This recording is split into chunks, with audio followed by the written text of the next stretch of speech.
Hi and welcome back to my channel. My name is Anne-Sophie. I'm a knitter from Belgium, and today I'd like to chat to you a little bit about my fall knitting plans.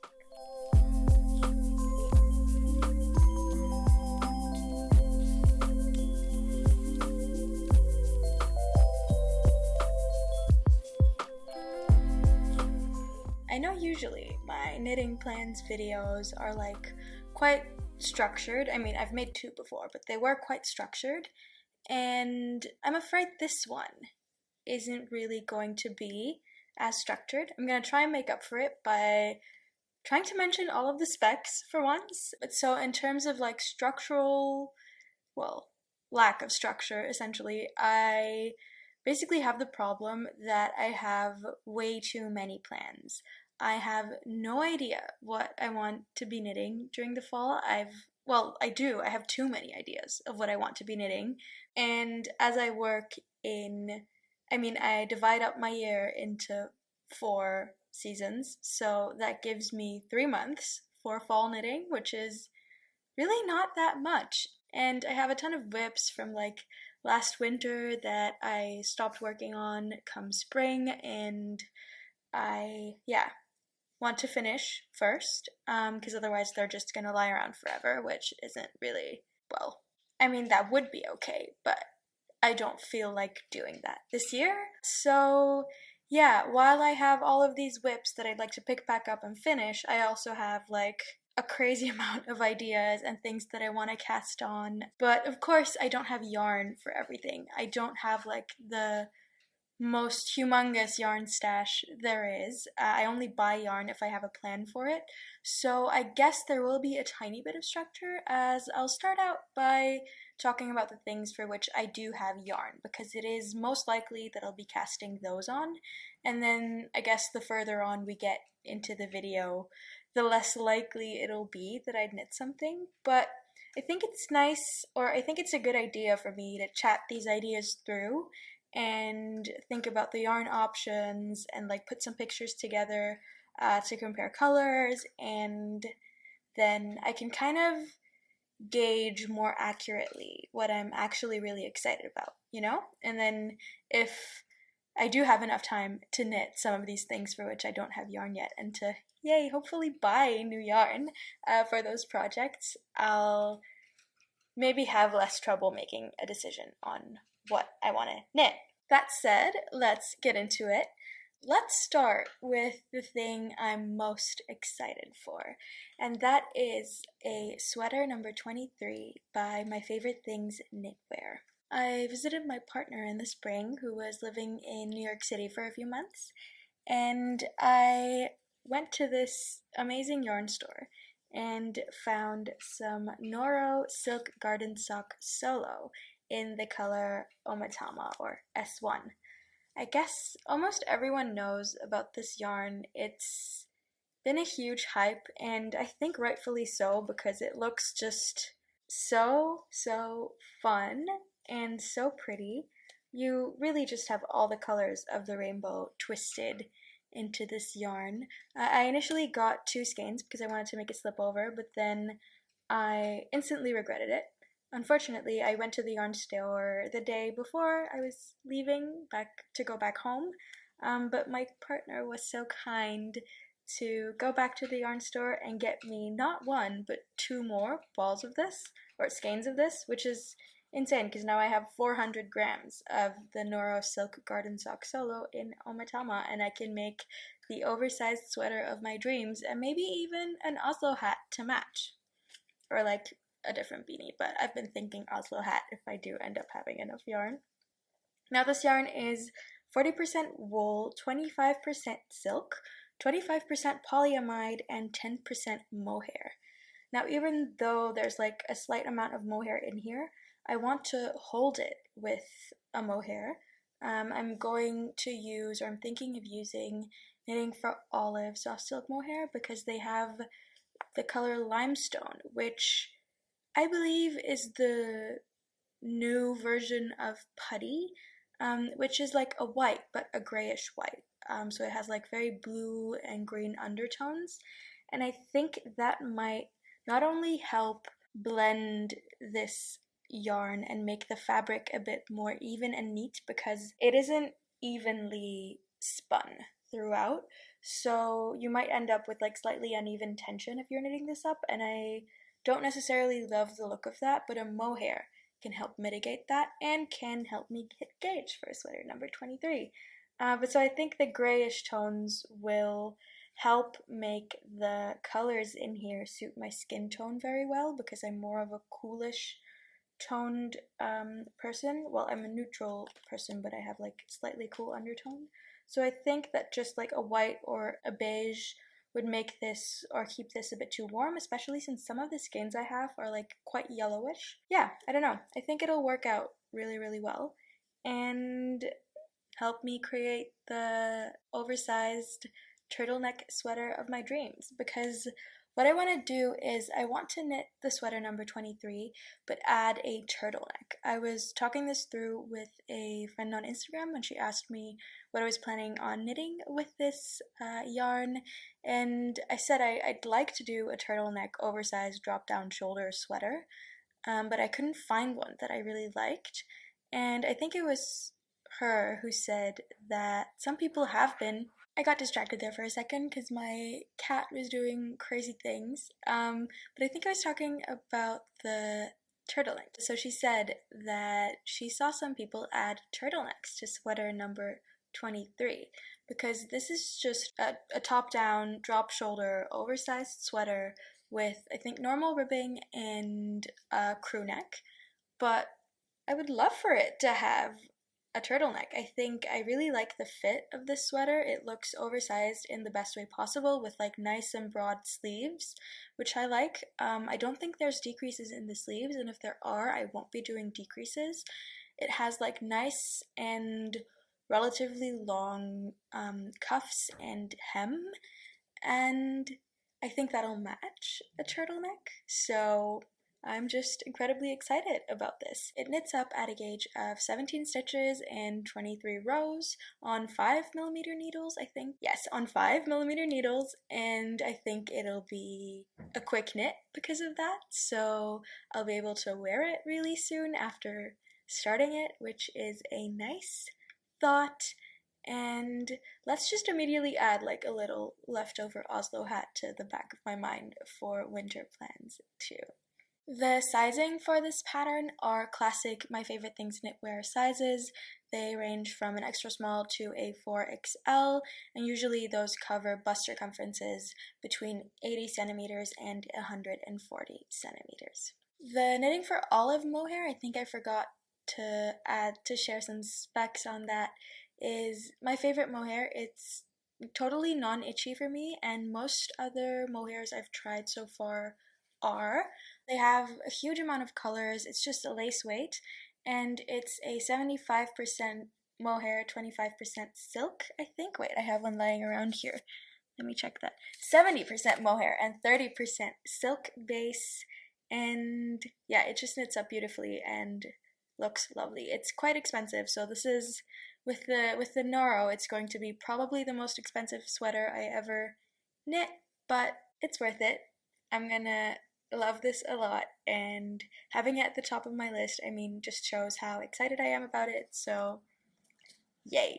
The next thing I'd really like to cast on this fall, and I was lying apparently when I said that I was going to start talking about all of the things that I have yarn for, because I don't yet have the mohair for my sweater number 23, and I don't have any yarn yet for this one, but I do want to cast it on ASAP, so I'll just include it at the start of the video. But my partner really would like me to knit him a sweater, and he wanted like a fingering weight fabric, but because he bought his first knit sweater ever, he was always like, I'm not a knit guy, I don't really like knits, but he bought this really thin cotton Carhartt sweater, and he's been wearing it all the time, so he was like, hey, if you can make something like this, I'd love it. And I said, sure, like very excited, because I'm an excited person and impulsive, and then a few weeks later I was like, hey, remember when I told you I was gonna knit you a fingering weight sweater? Yeah, not gonna happen. It's gonna be a DK. So we've been checking out like options for yarn and options for sweaters, and I don't think he'll be tolerating a mohair. So we're kind of struggling there because he chose the petiteknit HANSTHOLM sweater, which is just a basic crew neck raglan men's sweater. And I think the suggested yarn for that sweater is petiteknit by Sandnesgarn, which is a 100% Norwegian wool DK weight yarn. But so to get that kind of gauge with a merino that I think will be limited in amount of pilling, because I could easily substitute it for like Sandnesgarn Sunday to get a merino that wouldn't be itchy, because obviously petiteknit, rustic for someone who's not used to wearing wool, who's never really worn wool before, I don't think, even like in a sweater. Just seems risky to me, so I'm really gonna try and stick with the Knitting for All of merino. I let him feel all of my different knit garments and he preferred the feel of that, so I'm gonna see what happens when I hold it double. I knit a little swatch already, and we were both feeling like it was a little thick because it's knit up on 4mm needles and it has a gauge of 21 stitches and 28 rows. I hit gauge with the 4mm needles, but it was quite like dense. But I'm thinking I'll just start working on it and we'll see what that gives. We're going to a yarn store tomorrow with a friend who also wants to go yarn shopping, and we're gonna look at yarns, just the three of us, and my partner's gonna look at the colors he likes and feel about some of the yarns, and then we're gonna pick what yarn he wants together and buy that. He's really liking the look of the Knitting for Olive Dusty Violet colorway for the merino, which oh yeah, by the way, merino is a very light fingering weight, which is why I think it might work to be holding it double. It's for 50 grams, you get 250 meters, so that's quite a lot. So yeah, it's just a very soft and gentle merino, and it doesn't pill too much in my experience. But so we're gonna go. They have our local yarn store here in Ghent has like a huge wall full of Knitting for Olive merino. But so the pictures on the Knitting for Olive website always look very different from what the yarns look like in real life, I've noticed, because like the Dusty Aqua, I don't like the way it looks on the Knitting for Olive website whatsoever, and then when I saw it in real life I was like, oh yes, need this. So yeah, we're just gonna go there and we're gonna see how the Dusty Violet looks, and I'm thinking he's gonna like it because I've seen it in real life before, because he wants it to be like really dusty and muted, and he saw some brighter looking pictures on Ravelry on the projects page when we looked up the yarn color, and he got a little spooked.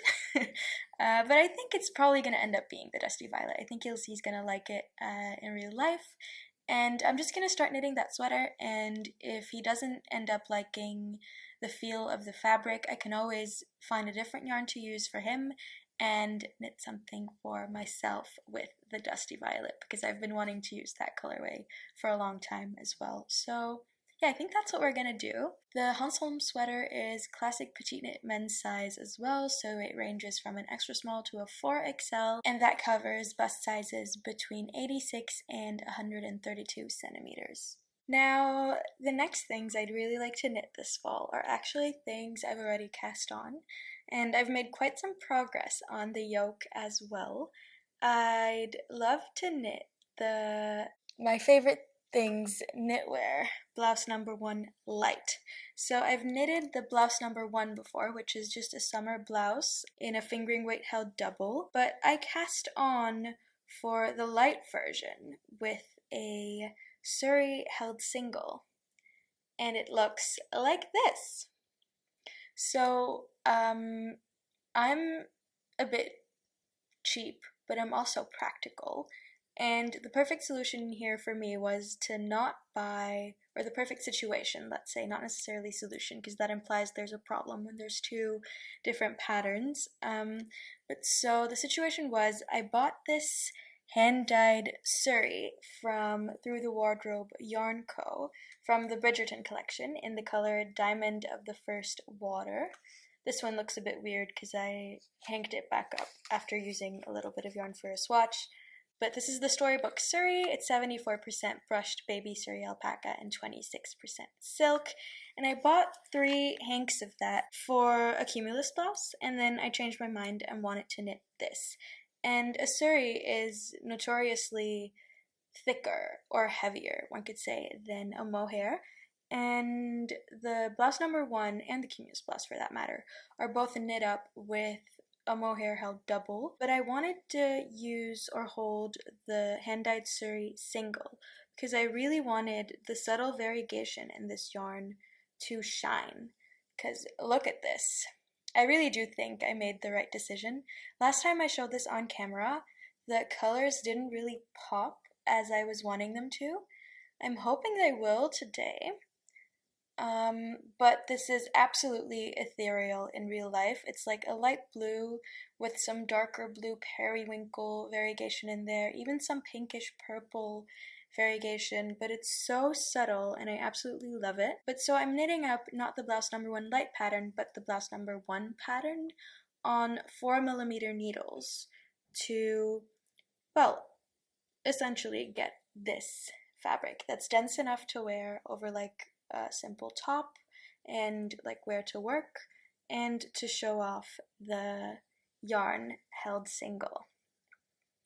I'm perfectly on gauge with 4mm needles, which is, well, not strange because it was the case for my normal blouse number 1, for my other blouse number 1 in tynn held double as well.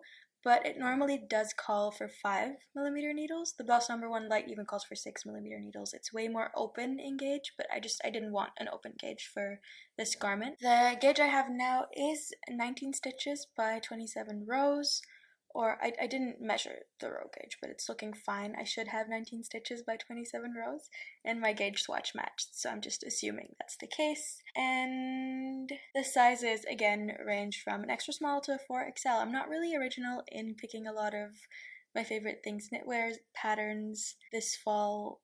Well, 2 my favorite things knitwear patterns this fall, but those are patterns that I'm for sure going to be knitting. But I don't know, I just like going back to basic popular designers every now and then, because then I can be sure that I'm going to be happy with what I knit, or at least the chances are bigger that I'm going to be happy with what I knit than if I'm trying out a new designer that I haven't knit from before. I've already casted on another one of my fall knitting plans.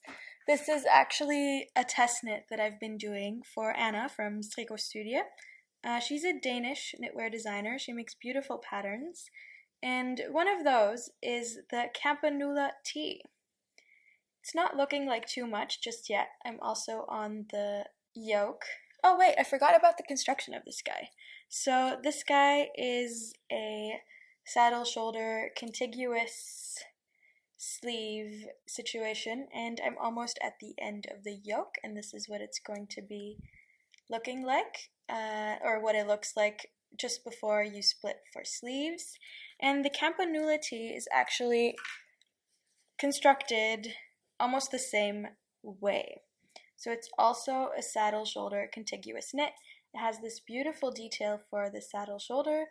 It's a fully irregular rib pattern, and it's knit on 2.5mm needles, which my wrists have been loving. Not so. I actually bought like these arthritis gloves that also include your fingers, because my fingers started hurting from how, well, heavy this was on my hands, because the suggested yarn is a sport weight cotton. Well, it's bcgarn summer in cashmere. It's actually a 90% cotton and a 10% cashmere yarn.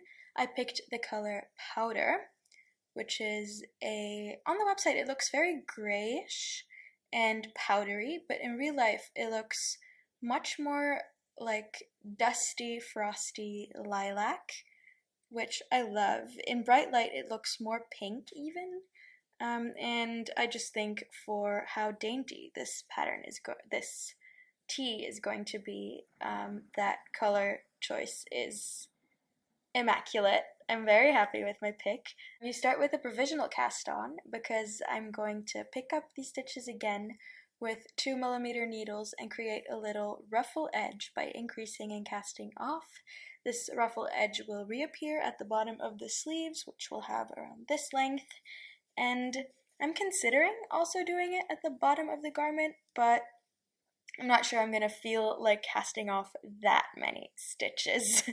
It's a pattern where you have optional waist decreases, but I think I'm for sure going to do those because I think this will look best on me if it's nice and fitted. And yeah, it's really beautiful. I just finished my first ball of yarn and got this much out of it, so I don't think I'll be needing the full 6 balls that I bought. But yeah, I've been steadily knitting along on this and having the most fun. Of course, this is something that I will for sure be finishing this fall because it's a test knit, but yeah, I felt like including it nonetheless because it is one of the prettiest patterns I've seen on my Instagram feed this year. And I was so happy to be picked and so lucky to be picked for the test knit. Oh, I'm knitting a size 4, and there's going to be 15 sizes, I think. Yeah, the sizes fit bust centimeters, bust circumferences, ranging from 70 to 150 centimeters. Something else that I'd really like to cast on is not something new on this channel, because I'd already talked about it in my spring knitting plans, and I'll try to make it short, but that is the Amy slipover. This planning video is going to be kind of filled with sandnesgarn patterns because I bought the Sandnesgarn Soft for Women booklet, and so far I've only knitted the Frankie sweater or Frankie genser out of it, which is an absolute pity and a bit of a waste because I love all of the patterns in that booklet, and the Amy slipover is one of them, and I've had yarn in my stash for that since last fall when I was actually planning on casting that on too. I bought way too much yarn for my knitting plans last fall, which is why I don't have like many new purchases for my fall plans now. I'm trying to be a bit more conscious of the amount of knitting time that I will have in 3 months and within the span of 3 months, and how much yarn I'll be able to use within that time, which is good for my wallet, so at least we've got that going for us. But I have this Drops Flora that I've had since, well, when I began knitting, and what I originally planned to knit with it didn't really work out. This is color number 5, the dark gray. It's a bit of a mixed color, and it's pretty soft. It's a 65% wool, 35% alpaca mix, which you see on all of the little fluffy fibers sticking out. And my garment is going to have even more fluffy fibers sticking out because I have this slate gray Knitting for Olive mohair. I'm actually very happy that I bought this last summer because by now this yarn has been, or this colorway at least, has been discontinued. So I have 4 balls of each, and I think this match is just beautiful. This is really gonna bring the cool tones out of this one and match up beautifully, I think. To knit up, well, a turtleneck slipover with these, well, it's completely open and it only has it has ribbing on the sides, which continues into these ribbons to make little bows on the side. And I have quite a lot of black clothes that I bought before I realized that black doesn't really work on me that well and kind of makes me look a tiny bit sickly, and I think having like a turtleneck anthracite dark gray sweater will kind of soften that out and make my black clothes look good again during the fall and the winter, because I have this grayed out color like near my face, and I think this is really going to help me work with the clothes that I have in my wardrobe and still make them fit my current style and love for lighter, dustier colors a lot. The pattern calls for a fingering weight plus a lace. I think they use the tynn or the Sunday held with a mohair, so I think I'm going to hit gauge exactly. The gauge you're supposed to hit is 23 stitches per 10 centimeters, and I haven't made a swatch yet, but I hope I'll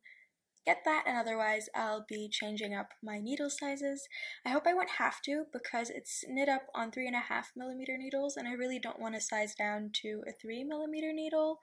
But yeah, you gotta do what you gotta do, so we'll see what that gives. Usually there's some sizing issues with sandnesgarn patterns. It's a bit different for each pattern in the booklet, but for this one, it's arguably kind of the worst because this pattern only has one size. It's not really graded for multiple sizes, and I mean, one size fits all is a joke. But yeah, I didn't know this before I bought the pattern booklet, and I will fit into this garment, so I guess I'm going to knit it, but I mean, it's really not great that it only has one size. It's supposed to measure 43 centimeters lying flat. Oh yeah, of course there's no underarm stitches, so I guess 80 centimeters just straight like this, like 43 centimeters straight like this for both of the panels. I guess it's gonna fit because I have a more standard size. I usually have a commercial size small, but yeah, we'll see what that gives, and I'll keep you updated on that. Something else I'd really like to cast on is a pair of DK weight socks. I have this sandnesgarn Perfect that I bought last winter, or Perfect because it's with a C, which is just a DK weight sock yarn basically. It has, what are the specs? 80% wool and 20% nylon, and it's the color Eucalyptus. Hope you can see that because it's just this beautiful, beautiful sagey, dusty green, and the yarn feels really soft. It's, I think it's superwash. It doesn't say on here, but I'm pretty sure it's superwash treated. Yeah, so I don't necessarily like that. I've never tried that on my feet. I've never tried a superwash DK weight sock yarn. I have tried DK weight socks that didn't have any nylon content, and those all broke on me after like a month of wear, so I guess that's why I'm going to try this out. I hope I tolerate the superwash. I hope the socks don't stretch too much when I'm blocking them or wearing them, and don't fit me anymore. But I guess we'll have to see with that, and it's going to be a fun little experiment. The flowerknot socks are a pattern by Laura Moratz, I'm not sure, and they're knit cuff down with this adorable, almost clover-like cable pattern all over the sock. They're knit up on 3mm needles. I'm going to use wooden needles, I think, to make the cables look really neat instead of metal needles. And there's 3 sizes: small, medium, and large. I don't know yet which one I'll be knitting. That'll depend on my foot circumference. Yeah, but we'll see. Probably a small or maybe a medium. I completely forgot to look up what kind of, or to note down what kind of heel flap this sock pattern has. It features a slip stitch heel with a gusset, which usually fits my feet the best, so I'm incredibly excited about that. Yeah, I'm just thinking these are going to be one of my, or hoping these are going to be my favorite socks to wear this fall and winter, and I'll keep you posted on how I like the sandnesgarn Perfect. I really feel like I'm in my I want to knit socks era. That's probably because I have so many accessory and sock yarns in my stash, and I feel like getting through those before buying more sweater quantities or new accessory yarns.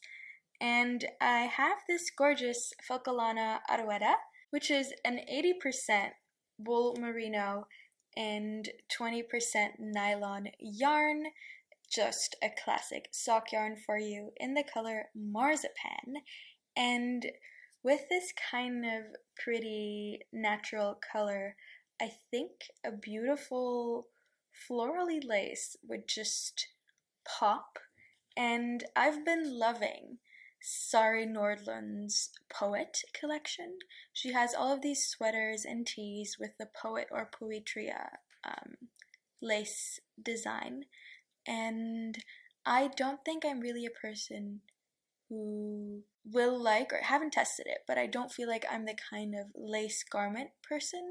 But she has Poet socks, rocking that beautiful lace design. So I think I'm gonna knit that with this little yarn, and it's going to look absolutely beautiful. The sock is constructed from the cuff down. It has the all over lace poet pattern and a slip stitch gusset heel. It's a one size sock pattern, so I'm excited to see what that'll do for the fit. I guess it's just difficult to grade something like that for multiple sizes. Yeah, but I'm excited to make this little project. It's on 2.5mm needles and should be knit up on a gauge of 30 stitches and 38 rows.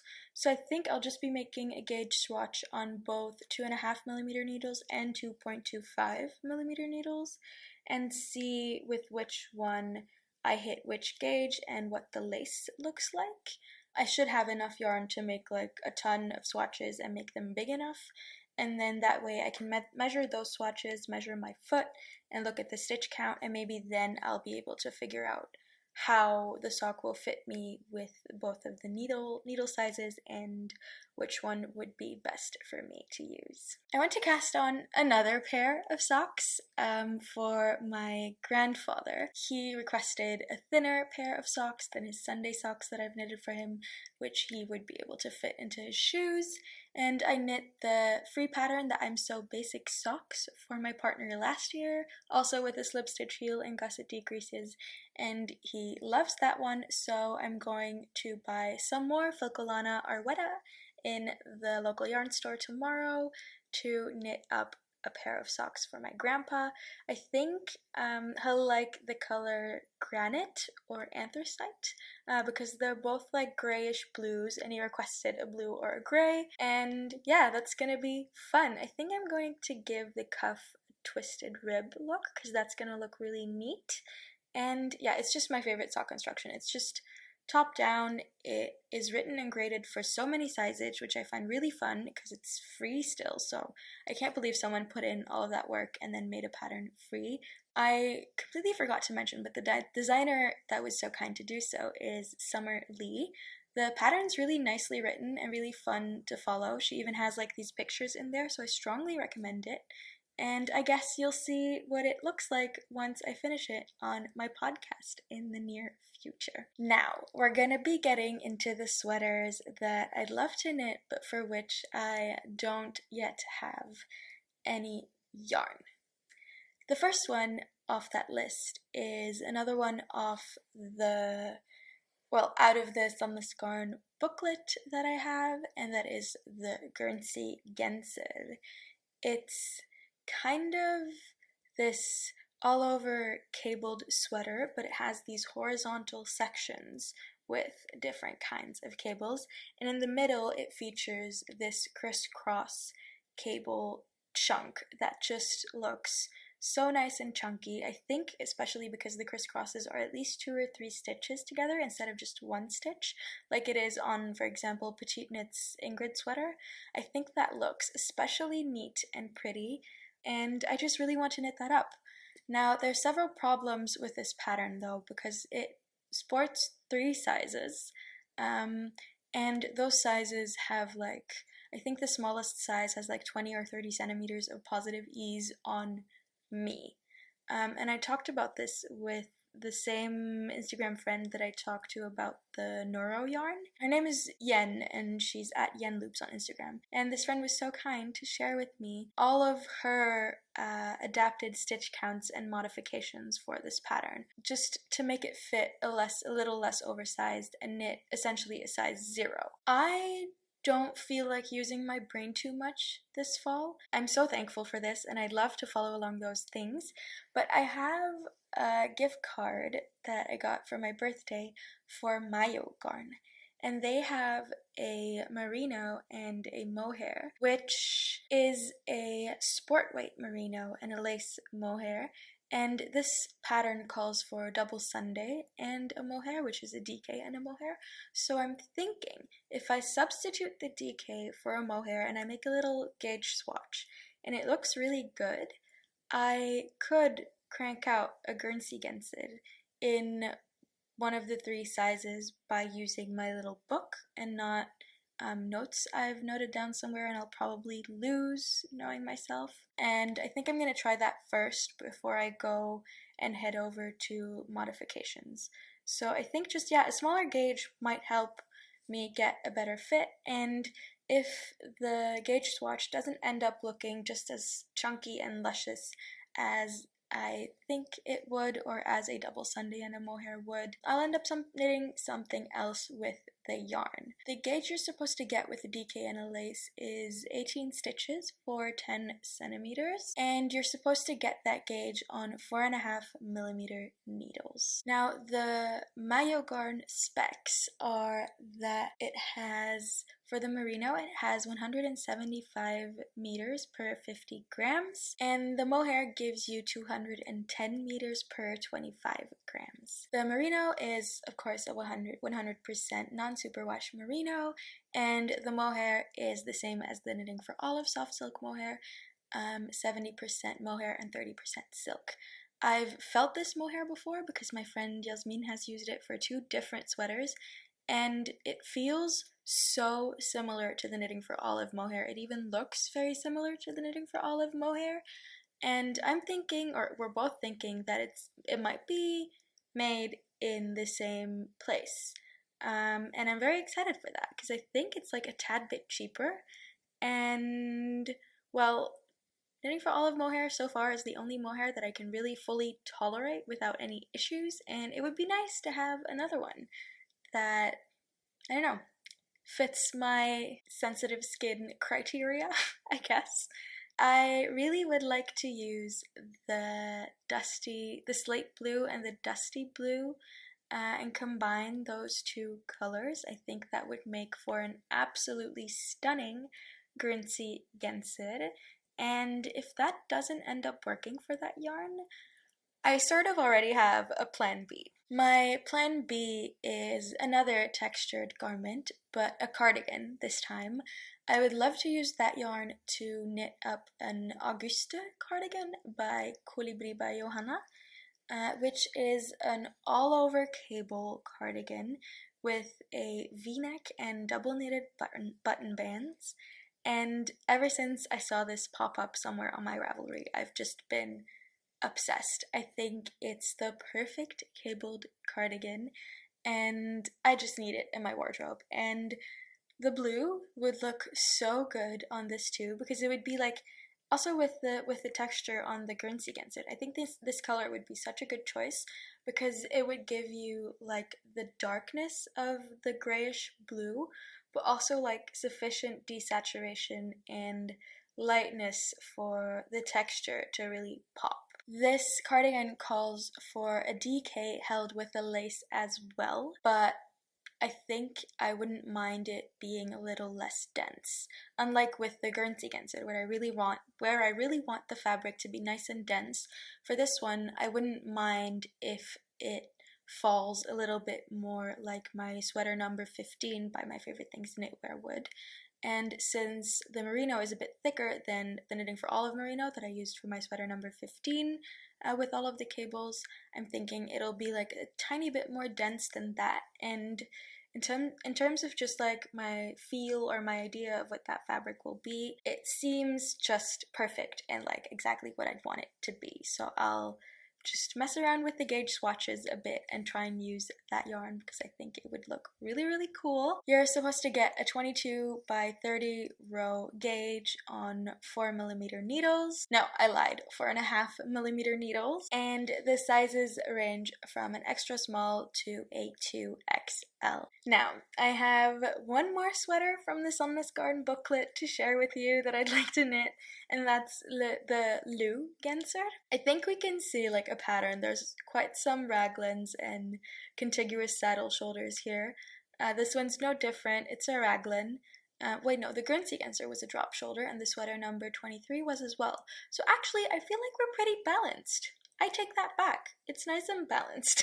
But this is a raglan, and it has like these really wide raglan stripes with like some sort of a few pearls in between there, or like some sort of fun rib, and a mock neck, and nice and wide sleeves and a split hem. It rocks 2x2 ribbing, and I love that.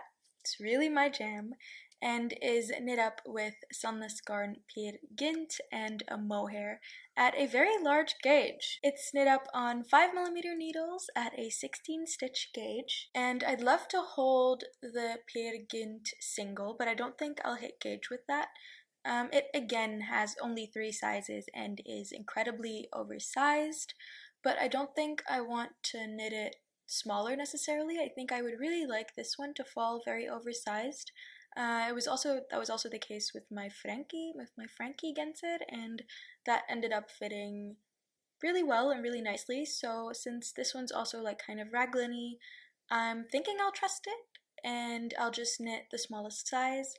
And instead of holding the petiteknit with a mohair, I think I'd like to use the alpaca filgesword. I think I pronounced that correctly, but just like the lace weight alpaca yarn that you could substitute a mohair for, and hold those together. And the specs of those yarns together are, with the petiteknit you get 90 meters per 50 grams, and with the alpaca thread you get 400 meters for 50 grams. So you don't really need many balls of that, and it's relatively cheap compared to a mohair then, which I like. And well, my cat and I started becoming allergic to like dust and mohair particles, so I think the alpaca would be a great idea to try. Petiteknit is 100% Norwegian wool, quite rustic compared to like a merino for the sandnesgarn Sunday. And well, the alpaca is obviously 100% alpaca. I would love to use the petiteknit colorway above the clouds, but there's no alpaca to match. I have found the isoged alpaca, which has basically the same specs in the colorway 11, which is a light blue, but if I put those together, they don't look as similar as I would expect them to. The isoged looks a bit more greenish in undertone than the petiteknit one. It has a bit more purplish, colder undertones. So if I want a light blue one, I fear I might need to end up holding the petiteknit single and changing the gauge, or I could switch it up and use a thicker isoged wool, which they do have in a color that would match their alpaca. Now I could also knit like a darker grayish blue one. I don't know what it is, but I've been loving dark grayish anthracite blues, and I've been needing them in my wardrobe. And they have a color, a darkish grayish blue from sandnesgarn in both petiteknit and the alpaca thread that would match perfectly and I think look really, really good for this oversized raglan sweater. Now I can't believe I only have one accessory in this list to prep for winter, but technically I also don't. What I mean by that is I would love to knit up the Winter Essentials accessory set by Paula Strik. It includes all of these different accessories knit in 2x2 rib. There's a hat, there's a, how do you call that? Just a turtleneck with like a little flap on the front. I can't come up with the word, but like a neck cover, and then full gloves and fingerless gloves. And the samples are knit up with Knitting for Olive's no waste wool held double in this thundercloud colorway. It's like an anthracite melange, and it looks just scrumptious, and I think those would fit my black wool coat perfectly. And as I was thinking with my Amy slipover, might like help tone down the starkness of the black in my when I'm wearing this coat over an outfit. So I'm thinking I'd really like to knit this set to go with my wool coat, and I probably will. The needle size suggested is 3mm needles, and with that you're supposed to get a gauge of 25 stitches by 22 rows. The No Waste Wool by Knitting for Olive gives you 225 meters per 50 grams, and it's a 50-50 merino wool blend. In terms of sizes, the accessory set has 3 different sizes: small, medium, and large, and I'm sure I'll find sizes for my hands and head and neck, I guess, in there. Last but not least, I'd really like to knit a Christmas sweater this year, and I've got my eyes set on Knitting for Olive or Pernille Larsen's holly sweater, which is just a neutral color with this gorgeous holly wreath in a circular yoke across. It's a crewneck jumper. It's quite fitted, so I'd love to knit it a bit bigger and it like at least a medium or a large instead of my regular size small. Yeah, I don't think I'm going to be using Knitting for Olive though, because I was thinking of using like a more rustic DK weight instead of the Knitting for Olive merino held with a soft silk mohair to hit the DK gauge, because it's knit up on 4mm needles and with a 21 stitch gauge. And I think, yeah, I just think a DK would be much nicer and a bit more dense and feel more Christmassy, right? Because like the merino and mohair combo is so like luxurious and light, but I don't want my Christmas jumper to be luxurious and light. I want it to be chunky and cozy and big, you know? So I'm thinking, I was first thinking to substitute the yarn for the Knitting for Olive heavy merino and use the same colors as suggested in the pattern. Well, no, I wouldn't use the beigey Nordic Beach. I think I would use a light gray to make it a bit cooler, because the suggested yarn, or the one Pernille used for the sample, is Nordic Beach with cream mohair. But I changed my mind on that. I think I want to use Petiteknit by Sandnesgarn, because that's going to be a lot cheaper, and it's supposed to be like a rustic Norwegian wool that lasts, right? So I'm thinking that'll do the job if I want to be able to wear this chunky, lovely Christmas sweater for the rest of my life. There's quite some colors that I would be using for this sweater, 3 in total, and I have some doubts on whether I want, or on which reds or which greens specifically I'd like to use. I think I've got my mind set on the red and like a lighter gray melange base. But the green, I'm not sure whether I'd like a more foresty green or the urban chic grayed out dark khaki color. I might need to see them in real life, but I don't think I'll be able to head over to the town anytime soon where they have a store that sells sandnesgarn. I do still have some time to make up my mind though, and I guess I'll just look up some more Ravelry projects to look at the kinds of greens people used and which one I'd like to use. I've also been thinking maybe I don't want to use Petiteknit and I don't want it to be as heavy, but I do want a more budget-friendly option.